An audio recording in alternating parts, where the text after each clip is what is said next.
Hi, how are you? Welcome to my kitchen again. Today I'm going to try and settle an argument with myself. Every once in a while I go to a home of lovely people who invited me for dinner, and they've spent hours making hors d'oeuvres beforehand. Then they serve dinner. Really, we shouldn't be serving hors d'oeuvres ahead of time. You either serve an hors d'oeuvre buffet, what we call the American cocktail party, and it is American. It is our baby. The rest of the world has taken it up after we did it. You either serve an hors d'oeuvre buffet or you serve a dinner party, but there's no reason to do both. So today I'm going to talk about serving an hors d'oeuvre party. It'll be fun, and some very interesting dishes for you that aren't complicated, they're not expensive, and they'll put on a great show, because that's the point of the hors d'oeuvre party. You want everyone to have a good time. The first one is a caviar mold. Don't leave me, just sit down and listen. It's a very good dish. I'm going to prepare the mold very easily this way. I have... Yes, okay, I'm ready. I want to be sure my gelatin was melted. I have melted in my little bitty saucepan here 1 envelope of gelatin. Now, this is unflavored. You know what I mean? One of these little rascals. One unflavored packet of gelatin dissolved in 2 tablespoons of water and 2 tablespoons of lemon juice. And you just melt that for a bit, and it's all ready to go. Now, into my pan here, I'm going to put a half of a small onion, all chopped up. I have these things all ready to go, you see. 3/4 of a cup of mayonnaise. I'm just going to measure these things rather loosely. There, that's about 3/4 of a cup, isn't it? You got that? Onion, mayonnaise. Now we're going to add a little bit of salt, just a smidgen. We don't need much. I don't want this to be too salty for you. Shot of Tabasco, probably 1/8 of a teaspoon. There we go. And a little bit of Worcestershire. Is that better, madam? Someone wrote me a letter and said, "You don't pronounce it right." And I was raised in England. She was very nice to tell me, but I've been practicing Worcestershire. All right? Is that better? Good. That was a teaspoon, in case you're interested. Then I want to add about 3 ounces of Danish caviar. And this is black caviar from Denmark. Lumpfish, as a matter of fact. It's not at all expensive. That was not quite what we want here. You've got to be very careful when you mix this so that you don't tear up the eggs, because the eggs are black already, and they'll spread the color in the mold if you're not careful. As a matter of fact, you might want to add the eggs last. That's perfectly all right with me. Get rid of some of these. All righty. Now, we need to add 6 eggs now, and I've grated them, you see? They're all ready to go. Pour in the eggs, and we're ready. We have the gelatin, the lemon juice, and the cold water, which we've blended together, all ready to add now. There we go. And we have salt, Tabasco, the onion, the Worcestershire, 3/4 of a cup of mayonnaise, and the 3 ounces of Danish black lumpfish caviar, and the 6 eggs all grated. Very gently. Don't tear up the eggs when you do this. It's really going to be very attractive. You watch. All right. Color looks a little strange to you, doesn't it? Those are the breaks. We're going to put this into a jelly mold of some sort. I've oiled this one. This happens to be an English pudding basin, so that you can put it in water or put it in the oven, you know, and bake with it, do anything you want. Now, we'll put this in the refrigerator. It'll take about 6 hours, I suppose, to chill. And I'll put this one in, and then I'll show you what we have. I have one already made for you, of course.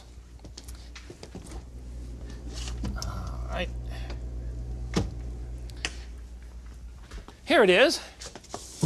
Interesting looking dish, isn't it? And what we're going to do is to put a bit of egg on the top. I'll grate some egg so that, find my egg grater, here it is, so that we can improve the color. A little bit of grated egg on top will be just gorgeous. Just let it fall all about. You see? There we are. Looks better already, doesn't it? And a bit of chopped parsley. And we have our first dish, which is a caviar egg mold, and I think it's just delicious. We'll put it out here and begin with some others. A second thing that I want you to play with when you're doing an hors d'oeuvre buffet rather than a dinner party, you see. For a dinner party, I serve a few olives, maybe a chunk of cheese, and a glass of very, very dry sherry. Don't serve hard liquor before dinner parties. You'll burn out everybody's taste bud. Nobody's interested. Well, they shouldn't be. You're either cooking or you're drinking. That's my theory. But there's no point in mixing the two. So a little dry sherry will help your appetite. Hard liquor will kill it. And I must tell you once that in Chicago, someone caught me after I'd said on the air that you mustn't have martinis before a good dinner party. And he caught me having a martini, and he dressed me down for it. He told me I was wrong, and he's right. All right, the second one that we want to do is a piping cheese, or a cheese that can be piped. I shouldn't call it piping cheese. Sound like something from the Army. We want to put a pound of cream cheese in a bowl, and to that we're going to add a half a cup of mayonnaise. We're going to whip this up so it's in my mix master, you see. Pound of cream cheese, half a cup of mayonnaise, fourth of a cup of sour cream. Wait till you see the marvelous things you can do with this dish. It's just lots of fun. An eighth of a teaspoon of Tabasco. Here it is. There we go. Little Tabasco. You want things a little bit hot on the hors d'oeuvre tray if you're drinking, you see. And that's the point of a cocktail party. Supposedly, we drink and relax and talk with one another. That's the theory. Sometimes it works, and you know as well as I, sometimes it doesn't. But we'll hope your parties are good ones. About a tablespoon of soy sauce. Soy sauce in cheese? Yes, I'm doing the cooking. It'll work. And we need some Worcestershire. A little shot of Worcestershire. Oh, about a half a teaspoon. And some dry mustard powder. I'm going to put in about a half teaspoon of mustard powder. This is English mustard. You see, Coleman's, I think this is the best one on the market. I just love it. That's a good product.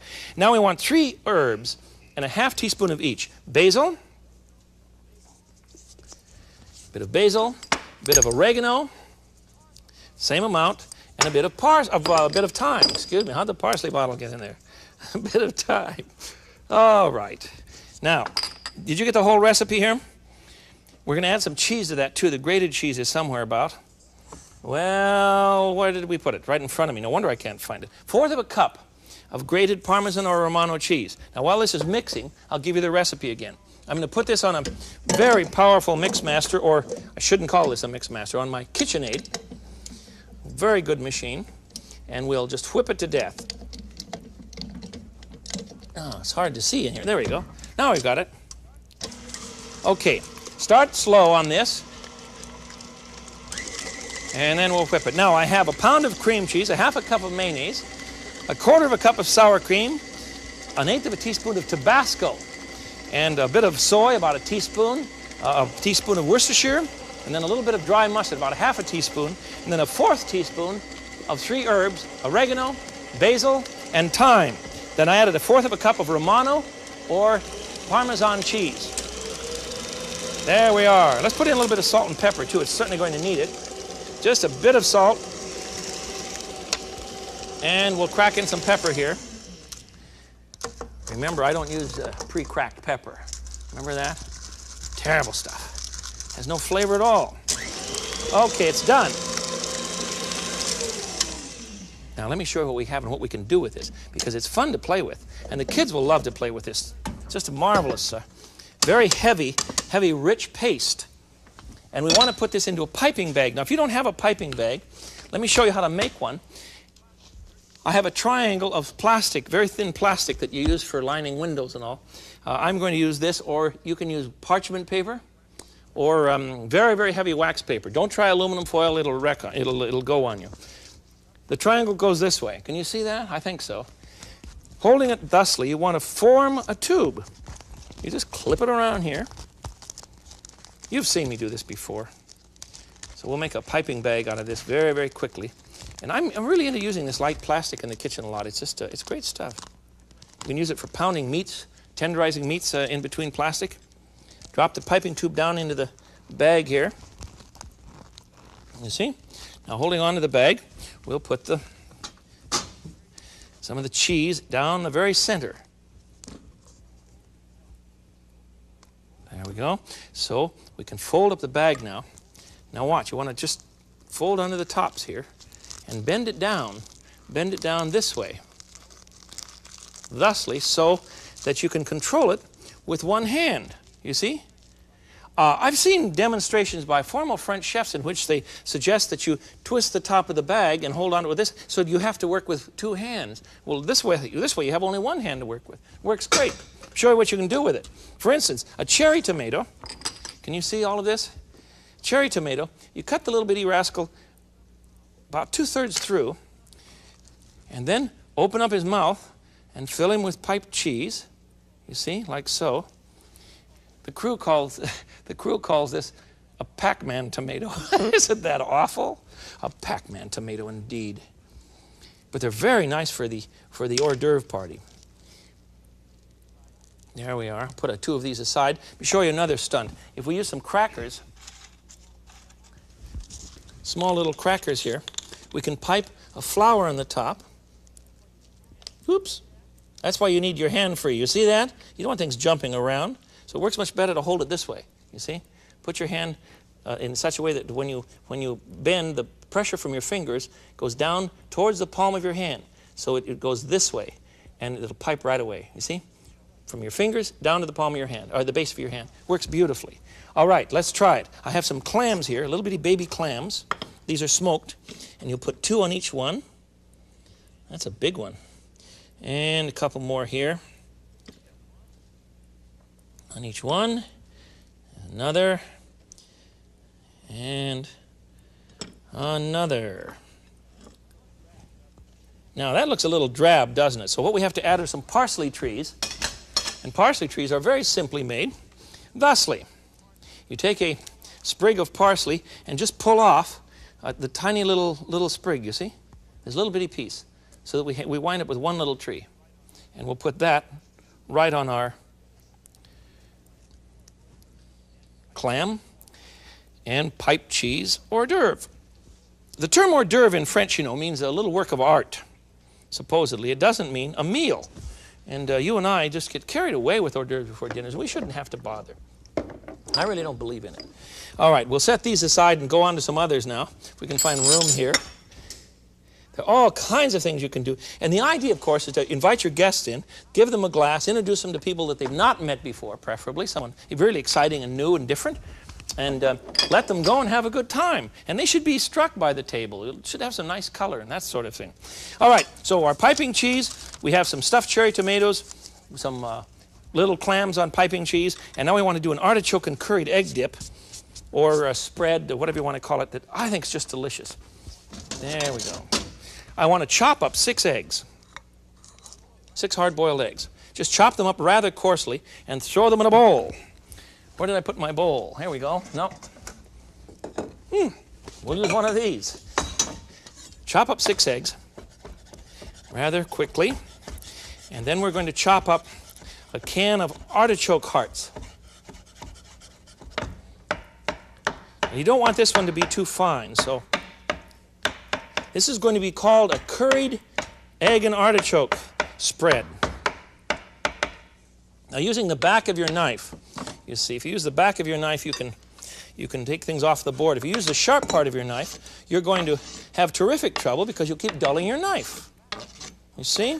Use the back, the non-sharp part as a scraper, and then you'll be all right.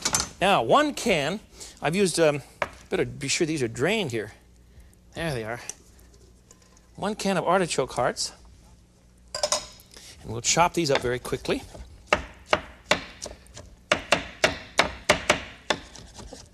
This is very easy to do, but I like to do a cocktail party in which everything is done before my guests even come near the house, so that when they approach the porch, I can greet them and sit down and have a glass of sherry with them right away. That's the best way. You shouldn't have to be doing anything at the last minute. That's the mark of a good entertainer. You know, you don't do anything at the last minute. Okay, now into that we're going to add 1/4 cup of mayonnaise and 1/2 cup of sour cream. I'll start with the sour cream. And some mayonnaise. 1/4 cup of mayonnaise. There we go. That's about right. Sour cream. And the only other thing we need is some salt and pepper. And then a little bit of curry powder. And I don't know what to say to you about the curry powder, because curry powder is vary in strength so much that you have to really choose your own kind. That's a good one. Heavy with turmeric. Put in a little bit of curry. Mix that up. And we have an egg and artichoke spread for crackers. And if you don't use a bigger bowl, you're going to have an enormous mess all over your counter. Let's do that. Here's the bowl I was looking for. That's better. Okay, that's better. Much quicker. Okay, there. Now, let me show you something. If you put this in the kind of white bowl that I just had, and we're going to spread this on crackers, you see, it really looks very unattractive and rather drab. So I think what you should do is to put a bit of color on it, and I'm going to use some grape leaves. You see, just stick them right down here on the side and let them point right out so that you can have an additional bit of color. Color is very important on a table, particularly in a cocktail buffet. That helps, doesn't it, huh? Isn't that pretty? Parsley, I agree. You're right. Okay. There. Feel better? Now let's put that one aside and show you some more. My mother is fond of making a cream cheese dish with salmon, and she adds a smoked flavor to it that I think is awfully good. So you can buy some canned salmon and then use some smoke on it, or you can poach your own salmon fresh. This canned salmon has to be handled very carefully. You've got to remove all the bone and skin. I've done that, and then I ground some up for you, and I'll show what I have. Let's just trade these. I've ground up this amount of salmon, you see. It's a 1-pound can. Now to that, I'm going to add a bit of cream cheese, namely ½ a pound. If I can find my cream cheese here, it should be right in front of me. Here we go. ½ a pound of cream cheese to my pound of salmon. There we go. And some liquid smoke. I'm using Wright's. There's another brand on the market. I don't remember the name of it, but just a squirt of this. Probably ½ a teaspoon. There we go. That should be plenty. And a tablespoon of horseradish. A good fat tablespoon of horseradish. That's what does it. The black that you saw running there wasn't black at all. It's parsley from beneath my spoon sitting on the counter here. Parsley won't hurt it at all. We're going to put some in anyhow. And a couple tablespoons of mayonnaise. And then I'm going to add a bit of parsley. And I want to use dried parsley because a green parsley that's fresh will not hold up well. And this kind of thing you should be able to keep in your refrigerator for a few days and serve it, maybe for a second party. So I'm going to use dried parsley, maybe a couple teaspoons. Dried parsley. There we go. Got the whole recipe? I'm going to put that on the Mix Master now. Excuse me, on the KitchenAid.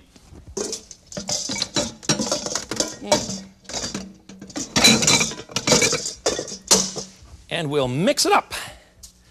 And I'll give you the recipe again. In anticipation of a crowd full of people. Remember, they're not coming to eat dinner. They're coming to, they're coming to have a good time with one another. So you don't have to kill yourself cooking. But it does take time to prepare the little things. And it's the little things that makes the party go. It's the little garnishes and that sort of thing, you see? Okay, in my bowl then I have the salmon, 1 pound or a pound and a half if it's fresh because you'll lose a lot of moisture. We added a little bit of liquid smoke, about a ½ teaspoon, a tablespoon of horseradish, a bit of cream cheese, a ½ a pound as a matter of fact, a couple tablespoons of mayonnaise, 1 teaspoon or 2 if you like, of dried parsley flakes, and now we're going to add the last ingredient. This is mixing now, 1 tablespoon of lemon juice. Well, I don't find another tablespoon. There's a tablespoon of lemon juice. Okay. There we go. Now this spread is very, very rich. Very, very rich. If you make this with a fresh salmon, it will not be quite as moist as this, and you won't have to use a bowl. But in this case, we're going to use a bowl. And we can't just stick it on the table. We're going to have to do something a little more colorful than that. So I've prepared a little bit of green hearts of romaine, and we'll make a quick pattern of 4 here. Anything to add color, anything at all. There we go. Now you crunch the dish in the center here. You see? Put the salmon in the middle. There. This is really a delicious dip. Nice spread. All right. And now we'll add some crackers to the edges here, which will also add to the color. And we'll have it ready for the buffet. I want them to come in and be absolutely startled as to which one they want to try first. You know, they're confused. I love to confuse people that way. That's good. All right, let's put that on the counter. Where? Well, who knows? Let's try this spot. we are, along with the egg and caviar and the egg and artichoke and the salmon. We have some nice olives. And let me show you one more. Well, I've got several more, as a matter of fact, but I want to show you some vegetable things we can do. If you marinate little bitty vegetables, cooked vegetables, right out of the can in a nice fennel dressing, and by fennel I mean a good Italian dressing, you put a little bit of ground fennel in it. Remember, we've done that before for salads. We've done it lots of times, as a matter of fact. If you arrange some things, look what kind of fun you can have. For instance, here's some asparagus that I've put together, just frozen right out of the box, and I put it in the old plate with them, marinated it first in my dressing. Very simple. There we go. And we're going to try some baby corn. And in the center, let's put the artichokes in first. Some artichoke hearts that I've marinated in the same dressing so that people can kind of play about and choose what they like, you see? That's the way it should be. And the baby corn, we just put a little pile in each side here. You'll like this one because it's fun to eat and it's very colorful. Aren't these plates gorgeous? You're wondering about that. It's an interesting platter, isn't it? They're from a company in California called Lone Oak. You heard exactly what I meant to say. Lone, L-O-N-E, oak. And they make them in white porcelain, and this is a bisque porcelain. It hasn't been fired as long, you see? There. Isn't that gorgeous? I just love it. We'll put that in the middle of our buffet, so when people come in, come on, let these little rascals lay down here. When people come in, they know that their presence is appreciated in your house. And that's the point. A little parsley. Okay. And let's try this one here. Then I have some nice olives. And I want to show you a quick bread trick. If you cut Middle Eastern bread or pocket bread, you see, cut it into small wedges, and then open it up, sprinkle cheese on it, grated cheese on it, Parmesan or Romano, and then toast it in the oven, you'll come up with a lovely hors d'oeuvre that is just great. There it is. There's a whole plate for you. A lovely hors d'oeuvre that's just marvelous for the table. You'll like that. Very crunchy. And finally, for my friend in Tacoma, Linda, look at this one. You're going to prepare in a bowl a bit of chopped onion, chopped yellow onion. See, you don't need an awful lot. A bit of mayonnaise. That's it. That's the recipe. Mix that up and spread it on little squares of cocktail rye. There.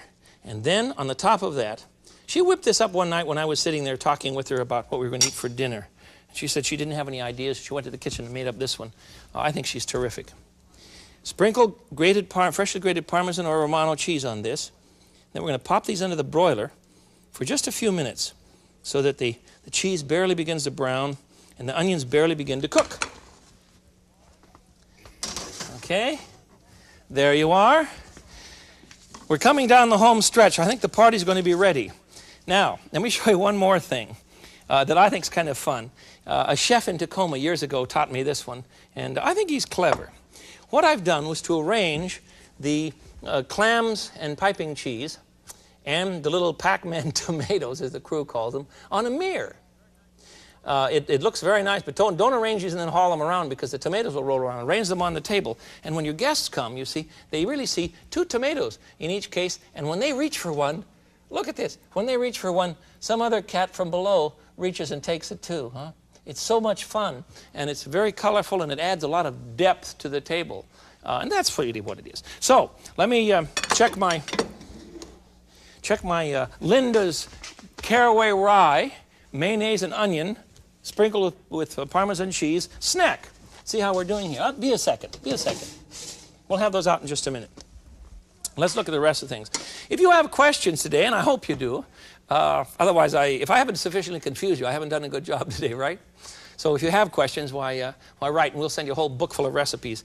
We've made a piping cheese today, and we put it in cherry tomatoes and on a cracker with some smoked clams. We cut up a Middle Eastern bread, pocket bread, and doused it with cheese and broiled it for a moment. We marinated vegetables. We're serving olives. We've made a caviar mold, a lovely caviar mold, and the salmon mold, and finally the egg and artichoke dip. This one, I think, is probably going to be my favorite.